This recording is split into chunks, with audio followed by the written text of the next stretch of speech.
According to the UMFA, it's been a long time since an issue has so united mine workers from the southern, western and northern districts. Following recent industrial action throughout the state, local miners this morning voted to go out for 48 hours from first shift Monday. The mine workers are protesting over changes to the Coal Mines Regulations Act, which governs safety in open cut and underground mines. Instead of an act which is industry specific, the Coal Association wants to introduce the Occupational Health and Safety Act, claiming it will improve safety dramatically. But members of the UMFA see it as a chance to deregulate the industry. Well, it reduces the prescriptive type of legislation and puts the coal owner in charge of determining what the mine worker's safety is going to be. The issue of the Coal Mines Regulations Act is an emotional one. The UMFA believes miners' lives are being put at risk. Even with the legislation we have, we kill too many mine workers every year. This year, since September last year alone, there have been 11 coal miners killed in the state of New South Wales alone. The UMFA recognises the current Act should be revised, but says it is opposed to any lessening of safety standards. Jodie McKay, NBN News.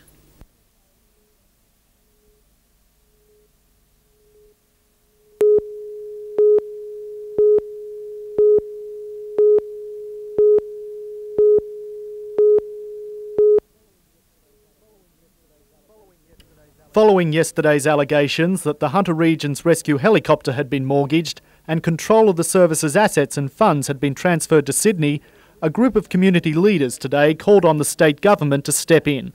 A fax was sent to the Attorney-General Peter Collins calling for his intervention by holding an inquiry into the service's operations. The group has also appealed for the control of the service's community-funded assets to be returned from a company called SLSA Helicopters Proprietary Limited to the Hunter. The helicopter return to the ownership of the public of Newcastle and the Hunter Valley, and that it be controlled from here, and that there be proper representation on a board of the helicopter company that enables the people of this area to dictate how their money is going to be allocated. Alderman Geddes is one of 4 Newcastle people who have responded to the unhappiness with the current turmoil by registering a business called Angel One Rescue Helicopter Service. There's a vehicle available for the transition into the public name to take place, for no other purpose other than that. The players at the centre of the drama are no longer talking. Graham Wright from SLSA Helicopters says he's under legal instructions not to talk. The Hunter Board Chairman Scott Derwin and John Skeen, the marketing manager who was sacked by the board yesterday, say because negotiations about the operations in the future are still taking place, they're not willing to comment.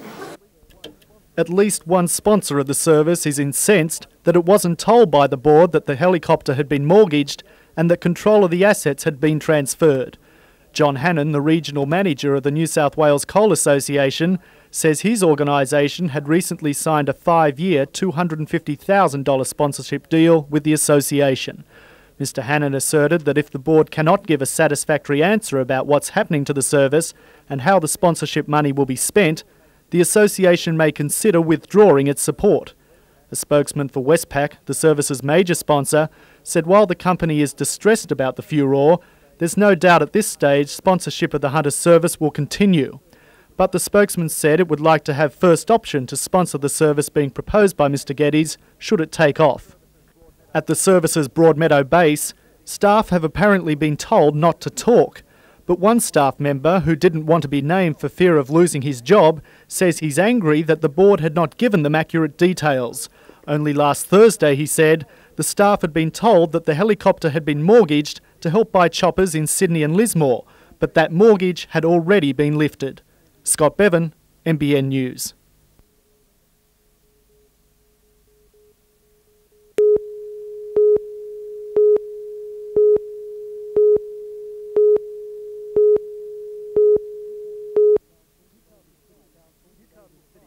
Newcastle City Council today decided on who will lead a review into the Region Art Gallery's operations. Michael Goss, from the Special Projects and Policy Division of the Minister for Arts, is expected to begin the review within a few weeks, which has been prompted by staff dissatisfaction.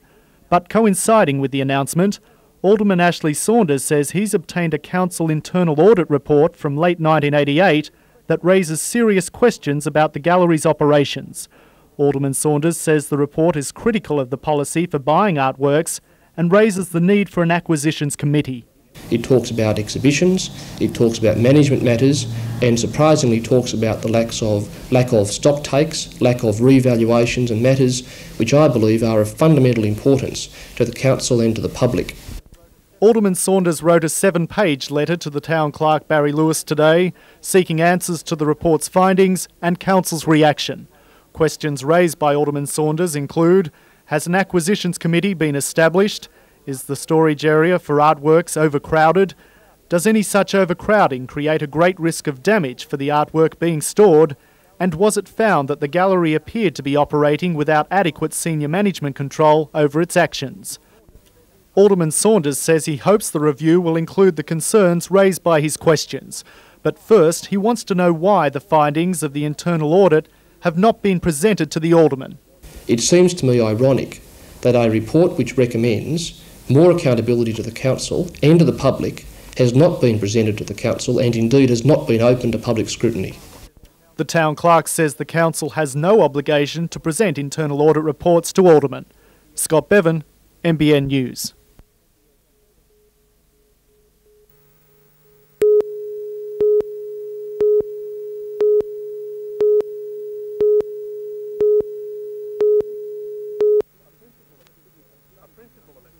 A principal of a Sydney construction company which set up business in Newcastle to carry out insurance repair work just after the earthquake met local detectives today in the company of his solicitor.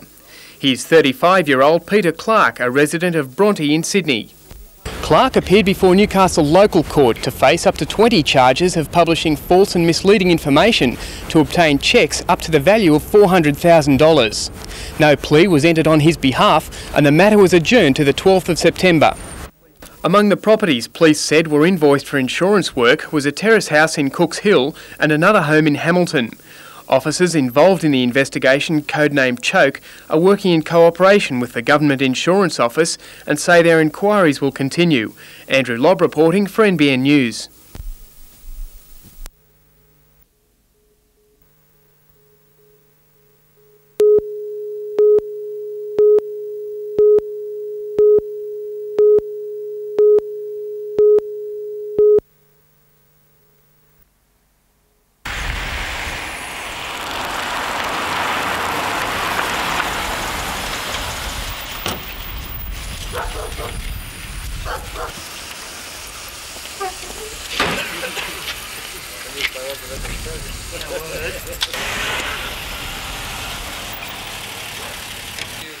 Make sure you go back via the station because you've got her torches and her jacket. Hey, I've got a jacket.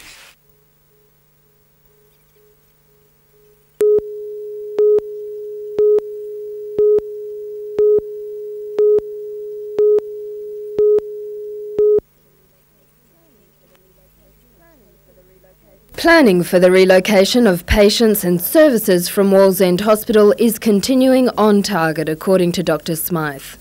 It would appear that the geriatric unit will be relocating to the Rankin Park Hospital, the medical surgical beds to the John Hunter Hospital, plastic surgery to the Mater, and the urology unit would like to move to the Royal Newcastle Hospital.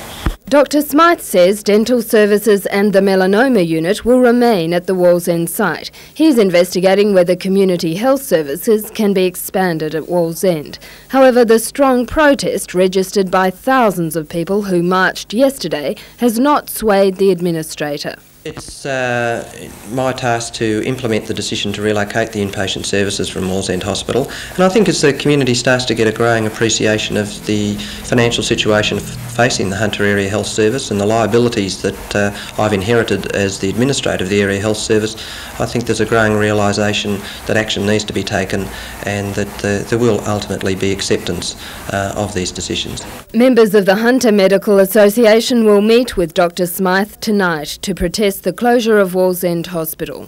John Hunter Hospital will be even further under stress than what it already is. I really believe that we are in for major problems if Wallsend Hospital is closed.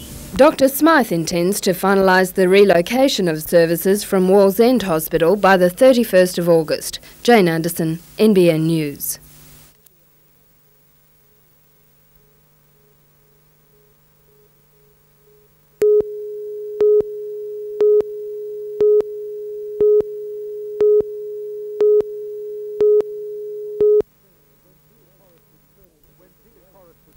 When Peter Torres was searching for inspiration for his 14th Cliff Hardy detective novel, it came to him with a jolt, quite literally. When the quake hit, and I write one of these books every year, and when I came to sit down to write the 1990 Cliff Hardy, was the only subject that suggested itself. It made a big impact on me. Newcastle and the events of that dramatic day in 1989 form the core of his new novel, titled Aftershock. Dudley, Redhead, Hamilton and Lambton are among the suburbs that give this fictional tale of mystery and murder a touch of familiarity to the local reader. There's a blend of fact and fiction. Where you need a bit of space, you invent something. Where the reality is dramatic and good, you stick to the facts. While autographing copies of the new novel in a Newcastle bookshop, Mr. Torres said that experiencing an earthquake is the stuff that writers' dreams are made of. The quake itself was quite a shock where I was, and I felt it and I remembered it as something quite unusual. I drove into Charlestown, it was all closed down. These are not things we're used to in Australia.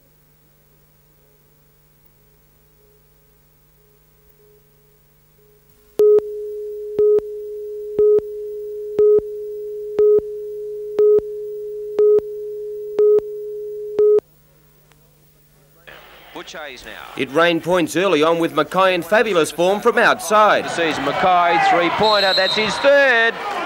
While Michael Johnson replied for the Falcons. Kruger sets a good screen for Michael Johnson. He fires up for three and drops it.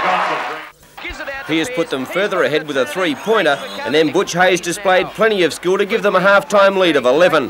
Mackay was shooting near 80% from outside the three-point line, while Trevelyan and Johnson tried to get the Falcons back on track. Tonight, there's a great pass down court, and give those 2 points toward Trevelyan. Hayes was a continual threat to the locals with great individual drives for the basket, and then right on three-quarter time, the shot of the year. He swings it! It's a swisher from halfway! Down by 16 with 12 minutes to play, the Falcons didn't give up. Intercepted by James Carr. 2-on-2, 2-on-1. Carr now off the glass. Bullock's there and gets the roll. But Adelaide steadied with Mackay still right on range to the end, and Michael Corcoran ended the Falcons' chances by chiming in with some timely points. Final score, Adelaide 123, Newcastle 107.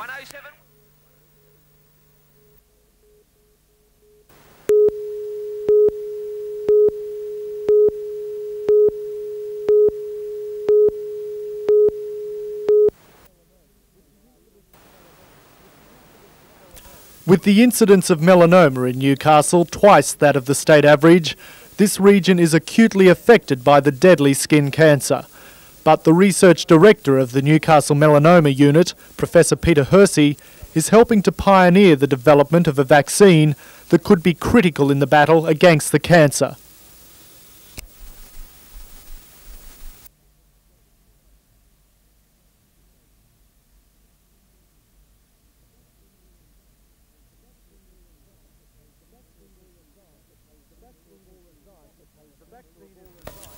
The vaccine is designed for patients who have already suffered melanomas, and it will be used to prevent the regrowth of the cancer after surgery. Professor Hersey says the vaccine is being tested on 270 patients. We believe it'll be about another 18 months to 2 years before we'll have a definitive answer on this trial. The melanoma unit is housed in Wallsend Hospital, which has been earmarked to close. Despite the furore surrounding Wallsend's closure, Professor Hersey sees the unit's transfer to the John Hunter Hospital as beneficial. Most of us in the melanoma unit are optimistic that it will be to our long-term advantage, because certainly the facilities of the Newcastle Melanoma Unit haven't been as good as we would have wanted, and we hope that when the move is made, we'll obtain better facilities.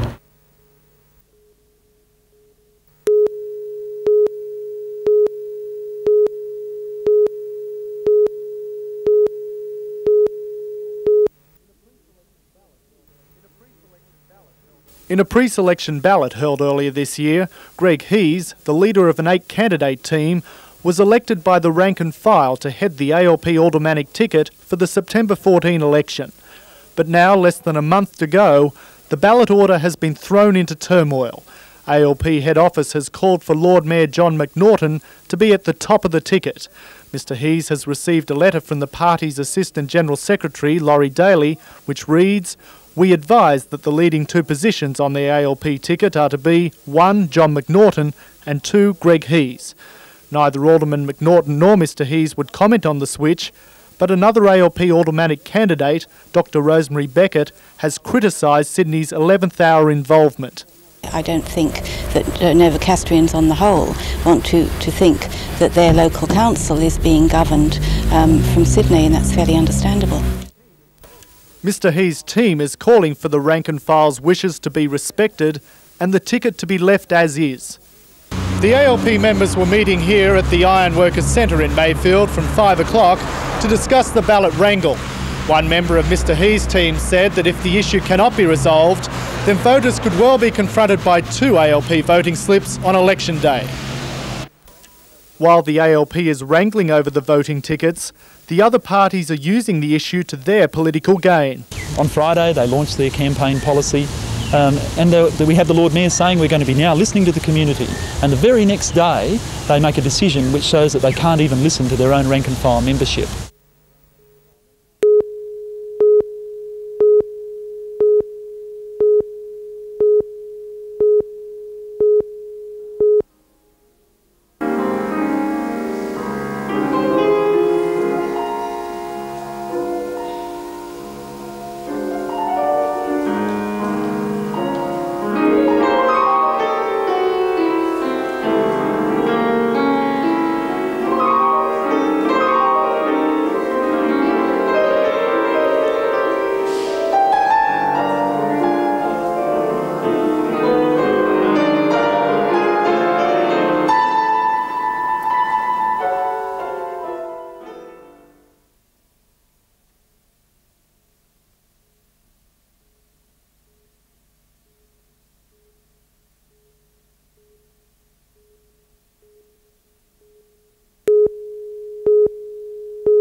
Just before half-time, with Toronto attacking Lakes in the minor semi-final of the Tooheys Cup, Hill was picked up and dumped on the solid turf of Lyle Peacock Field.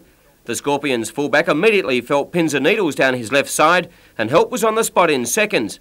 As a precaution, a special spinal stretcher was called for, and Hill was taken to the dressing room, where he was later cleared of any serious injury.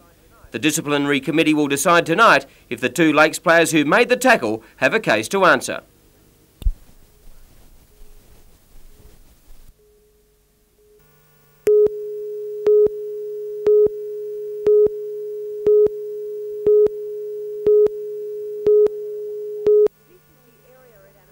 This is the area at Anna Bay being proposed for the Jacaranda Resort. Although predominantly farmland now, it could be the site of the region's biggest tourist development. What's proposed is a 200-room 5-star motel, a recreation and social club, a tennis and bowling club, an aquatic health centre with 5 pools, a craft village with 20 shops, and 107 villas with a swimming pool attached to each. It's a massive project which will cost around $60 million, and that is just stage 1. All up, the development is estimated at around $300 million. You may well ask who has that type of money to spend here in Australia. Well, the group behind the development is a consortium of Taiwanese and Hong Kong investors, and they're aiming specifically at the Asian market. They claim that the units will be sold in Taiwan and Hong Kong for something like $500,000 Australian dollars, which are quite luxurious. The councils have seen a model of it, and you know, they are luxurious units. Council has looked long and hard at the development, and while it looks like giving it approval, 38 conditions have been attached to the DA. According to Shire President Bruce McKenzie, the development will have beneficial spin-offs for the region. People from overseas are going to come there, and I have no doubt that after they've played their golf, they'll wish to go for drives to the vineyards or such, and those sort of things. But as for Port Stephens, I think that the amount of employment it will create for young people and builders and the likes, it will be a fantastic economic boost for the Shire.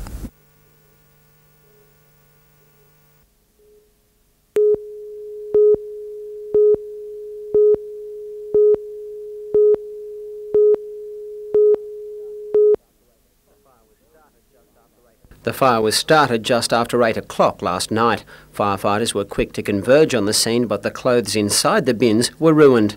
The senseless act of vandalism comes at a time when winter clothing donations have dropped dramatically. They have been down 30 to 40% this year during the winter period, probably because people are hanging on to their clothing, probably can't afford to go out and buy new clothes as in the past. The bins are often used as temporary bedrooms by the area's street kids. A quick response by firefighters saved the building. Anyone trapped inside would not have been so lucky. We're very fortunate that the fire brigade is so prompt, because in a situation like this probably our whole centre could have gone up. Horrifying to think that maybe someone might have been in there as well when they set it alight. Yes, that's true. It would be a terrible thing if that had have happened.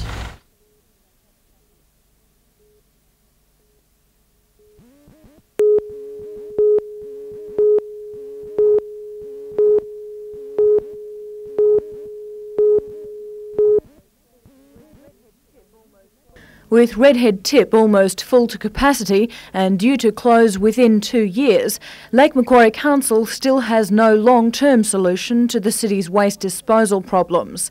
The prospect of reducing the amount of garbage in landfill sites is an attractive one, which Council hopes will relieve the pressure on its already stretched resources. What we're trying to do is to reuse, recycle and help ourselves out of problems that we do have with the landfill in the area. Representatives from councils across the Hunter, industry and schools gathered for a series of talks on recycling alternatives and how to implement them. Anne Prince, manager of the Recycle Sydney campaign, said for home recycling to be successful, local government, contractors, industry and the community must work together. But Alderman Welsh still hasn't given up on the idea of a regional waste facility, a concept that has yet to gain practical support from other councils. I believe once the local government elections are out of the way, we all can stop politicking. I believe Newcastle and the rest of the councils will be with us in looking at a regional facility.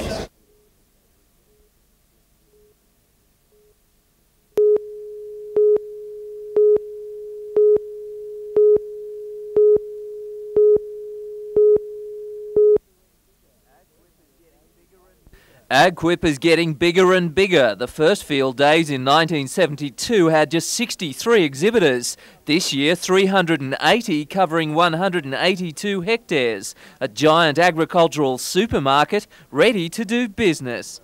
I'd be surprised if they don't sell about $20 million worth.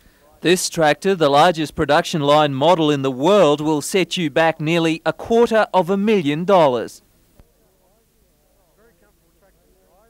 It's a very comfortable tractor to drive. It has AM, FM radio, cassette deck, fully air conditioned and all the conveniences that you like. It even has a little area up there for your six-pack. But it isn't one of the hot sellers. Only 2 or 3 are sold a year Australia-wide. Not everyone has the cash. Most people are at AgQuip to browse or pick up less pricey items like a new post hole digger or set of cattle yards. The busiest stand was giving farmers a word of free advice on beating the recession. They start not only to feel the financial pressure though, they actually feel, deep inside themselves, why do I stay in farming? What's life all about? Where am I headed for? And those sort of things we're starting to find people picking up more and more. Some ingenious farmers have designed and built their own machinery rather than buying it. Milton Drury exhibits his device for carrying hay bales.